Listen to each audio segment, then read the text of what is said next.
So here we go on my UK portfolio, January 2023. Let's see how my UK portfolio is doing. And this is just to keep transparency up so you can see what I'm owning. I'm not selling any positions out in the background. And especially in the bear market right now, you won't see many YouTubers putting their portfolios out there, but I'm still here doing that for you guys. I do it every 3 months on the YouTube channel. I actually should have done it last month, so it's actually been a 4-month gap. The reason why I didn't end up doing it last month is because things just went a little bit crazy on the week that I was supposed to do it, with like the Fed and the interest rates and the inflation data that came out. And by the time that was all over, I was like, I'll be like quite towards the back end of the month, so I thought I'll just save it to January. So here we go, we're going to take a look at the UK portfolio and I'll drop my US one in a few days time. So let's get started. And as always, if you want the monthly update rather than the every 3 months update that I do, the Patreon is the place to be. And also shout out to you guys that have been joining through Trading 212, using the link in the description to start investing. I noticed someone the other day actually got a free share of Google, so if you do want to join that, Trading 212 and get a free share worth up to £100, the link is in the description. But let's get started onto these. So I'll try to spend a minute or two on every stock. We've got Airtel Africa at the top, which is up 29%. Now, funny enough, Airtel Africa was actually a pretty good performer through 2020, 2021, and even into 22. It was actually a pretty good performer when we were entering this kind of worst stock market crash for 14 years, which, by the way, I'm actually really happy when I look at this portfolio right now and I think, okay, this portfolio's gone through the worst crash in 14 years, and I look how everything's doing and how everything's positioned for when we do go into a bull market. I was actually thinking it's actually gone pretty well, and Airtel Africa was actually doing really well, but on the last kind of couple of months, it's finally starting to join the market and, you know, downtrend a little bit. 8% P ratio, 3.7% dividend yield. It has had a little bit of a pop up recently, but it's still having a bit of a pullback, and I think the valuation is still cheap. As you guys know, on the UK stocks I'm buying, I was a recent buyer of this one as well. So yeah, I'd like it to drop a little bit more before I buy Airtel Africa, but it's making up a decent chunk there. Next one's ASOS, and it's very similar to Boohoo. So a lot of this fast fashion space had a big boom because of the CV times, and now the boom has kind of caught up. They're having them hard comparisons, and as well as that, these companies that have very thin margins, around 3-4% profit margins, they're actually starting to see them profit margins get shrunk a little bit at the moment because of like the shipping issues going on at the moment. So they're starting to see a really bit of a beating at the moment, ASOS and Boohoo. But I look at ASOS here, and as soon as they sort them gross margins out, you look at the valuation that this is trading at now. If they get to any sort of near profit margins that they used to do, this stock is set for a really good boom. The other issue is if it doesn't, and that's what is getting priced at the moment, if it doesn't sort this issue out, but I think it will do. And I think when you look at the growth, actually when you look at ASOS compared to Boohoo, the growth has still been pretty good in this time period. So yeah, I am watching that one at the moment. We'll see if I buy any more. Next one's Barratt Developments. So Barratt Developments is down 7% at the moment. As you probably know, the UK housing market is getting affected by the higher interest rates, and we've seen house prices go down and house sales start to slow down. But when you look at the share price of Barratt Developments now, a lot of that has been priced in. There's been a price on the housing market crash priced in. There's had a dividend cut starting to get priced into the share price right now. And I look at it now, and unless we had an 08 type of recession, for me, that's the only way I see Barratt Developments going way lower than where it is right now. So I look at this one right now, and I think there's so much negative priced in. There's a dividend cut probably priced in. There's obviously a housing decline priced in. Unless we have a massive fall off in the economy, I don't think this is a bad place to buy, and I've got a pretty good average when we move into a better housing environment in the UK, probably in 2023. The next one's Boohoo. Obviously that's down 76%, same sort of thing as ASOS. We've seen them go to profit now. Boohoo are getting valued at that they're never going to make profit again, and if they do, then this stock is going to go absolutely crazy. If they don't, what is getting priced in right now, obviously it's going to be quite an ugly return, and that's the key thing with Boohoo. But I think Boohoo will still do okay. Now the key thing is that we actually do have Boohoo that should be doing, I've just got an upcoming events on their investor relations actually, and there's nothing down about events coming up anytime soon. But when you go on the past events, normally they do bring out an update. You see here, trading update after January, which is kind of their Christmas trading, and we've not actually had anything. We normally get an update from Boohoo in September time, which we haven't got this time round. So it's been very quiet on the past investor relations. So we should get an update. We've not heard anything for nearly half a year, so we should get an update very soon onto what's going on with Boohoo. Now, like I said, they're very similar to ASOS. They are getting affected by the CV boom that they had, and then also gross margins, profit margins are being killed because of the logistic issues. It's key that in this update that we do start to see Boohoo now coming into a bit of a positive direction. Shipping is starting to come down a fair bit. We should see Boohoo now start to say we are starting to see the recovery, and that's going to be key on the next update. Best of the best down 61%. I think this is still a very good play at the moment. I think that you look at the profit margins, you look at the profit, the balance sheet, the potential room for dividend hikes.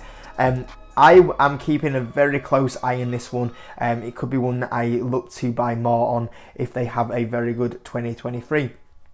KBox down 37%. Obviously, this one has been absolutely slaughtered, as a lot of small market caps have done. It got absolutely slaughtered on the trading update where it gave a bit of a profit warning. Since then, after the profit warning and the sales slowdown that they warned about, it has recovered, but when you look at the share price hasn't recovered. So it's a bit of a weird situation where you're like, okay, the problem that was causing the stock to drop 50% has only recovered like 10% of the share price, which is crazy.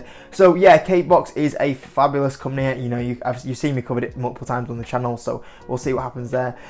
Card Factory up 70% on this position. It has been one of my best performing stocks in 2022. I have looked at Card Factory at the moment and thought about, is it time to move away and take the profit from this one? I still think there's a little bit more upside, to be honest, with Card Factory. So I'm not planning on selling it at the moment, but it's been a very, very good performer, and I'm happy with what's been going on with Card Factory. Flutter up 12%. Obviously, this is I sold 888 and replaced that with Flutter. I would like to probably double or triple my Flutter position. I'm hoping that it just has a 10% dropout somewhere. You know, maybe a trading update that spooks people when it's not even that bad would be the perfect idea, really. So yeah, I'd like to get a little bit more exposure into Flutter here. Obviously, the main reason why is because I want to have a good stake in FanDuel. Next one is Jet2. It's been doing okay. Obviously, this was a stock that we were up over 100% on, and we sold some profit out 100%. Since then, it's had a bit of a pullback, but when you look at the financials, they're doing pretty well at the moment, so I'm just happy to hold that one at the moment. Greg's had a very good couple of months at the moment. I did sell, I think it was half my position at over 100% profit in, I think it was the start of 2021. Which was an absolutely amazing return that went onto the long lists of returns that we made on this channel, and it's starting to do very well again. I don't really want to sell any more of my Greg's position because I want to hold that, just because I think it's a very good holding. It's a very strong UK company. I'm going to get a good dividend off it, so I don't really want to sell anymore. It's a stock that I want to hold on for a while now, and I have took a good chunk of profit off my table. Hollowbone, this has actually done quite well. It was slumping down a few months ago, and now it's been going up a little bit more. Had a fantastic 2022. The financial performance has been absolutely amazing. Maybe you could argue the best performing financial stock in this whole portfolio, and it's reflected in the position size. I love Hollowbone. I always wanted to make it a large position. I would not mind it being my largest position. Obviously, to do that now, it would need to come down a little bit. But yeah, I'm really excited where these guys go and the Canadian expansion they've got going on. Hotel Chocolat, what a difference a week can make. Hotel Chocolat was a stock that was a bit stuck in no man's land, and then they come out with some news that they have a partnership to have some stores in Japan. And the Hotel Chocolat share price had been massively beaten down because it seemed to really annoy its shareholders. They said, oh, we're going to expand internationally now. And then they turned around and said, oh, actually, we're not going to do that. And the thing is, they raised loads of capital, and it was like, well, what are you doing with all the capital you just raised from us then? So shareholders were a bit annoyed because the international growth plan was a bit killed off, and also they raised a lot of capital, and it was like, well, tell us what you're going to do with the capital then. And they kind of left shareholders out to dry. But now they come out with this news that they're going to be really pushing into Japan, and all of a sudden you start to see Hotel Chocolat in the last few days start to have a bit more of a ramp up on the share price, and everyone goes, okay, we've got the growth back here in Hotel Chocolat, and we've got a sense of direction. So only a week ago, if you asked me about Hotel Chocolat, I would have said it's a stock that I'm least confident on because I have no idea where management are going.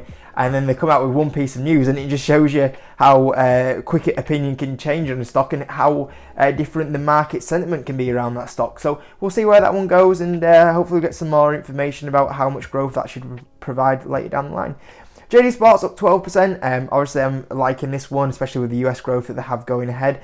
Legal in general up 21%. That's just one of my steady dividend stocks that I want to hold for quite a while. National Express, we covered this on a YouTube video right before, I think it was either Christmas or New Year. It seems a stock that just seems a bit beaten down at the moment because of the strike issues that are going on, but it's not really that big of an issue for it, and it's financially performing very well. So one stock that I will potentially be looking at picking some more shares up. Same again, another stock that was sold out or some profit was taken when we were up over 100%. So it has been a good performer previously, and it's crazy to see how much it has now pulled back.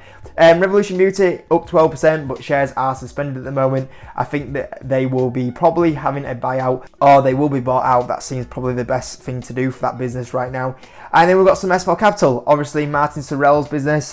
These guys as well were hit by a profit warning. Basically in the profit warning they said, oh, we've hired too much and we need to freeze hiring, potentially actually looking at releasing some of our staff. And the revenue story has been strong all the time, but the profit warning that came out spooked the market a little bit. In the latest update, they came out and said, yep, revenue is still strong, and we said that we would sort out this over-hiring problem that we've had recently.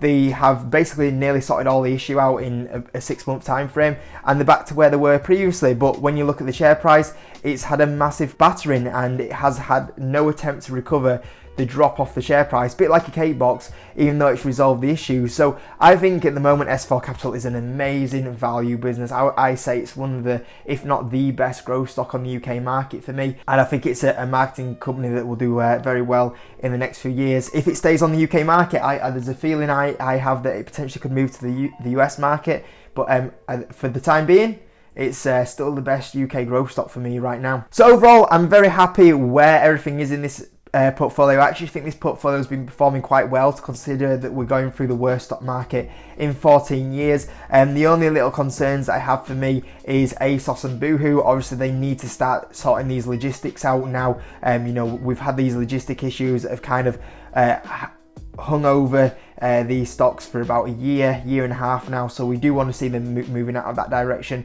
So those are probably the two stocks that I want to see really push on this year. Apart from that, I look at all the other stocks on this list, and I think they're all very much in a good position to do very well going forward, especially when we enter a bit more of a positive market. So I hope you enjoyed the little update, guys, and I'll update you all again in around about May time, I believe. So if you could hit the like button, and if you're new and you found this video helpful, make sure you subscribe as well, and I'll catch you in a bit.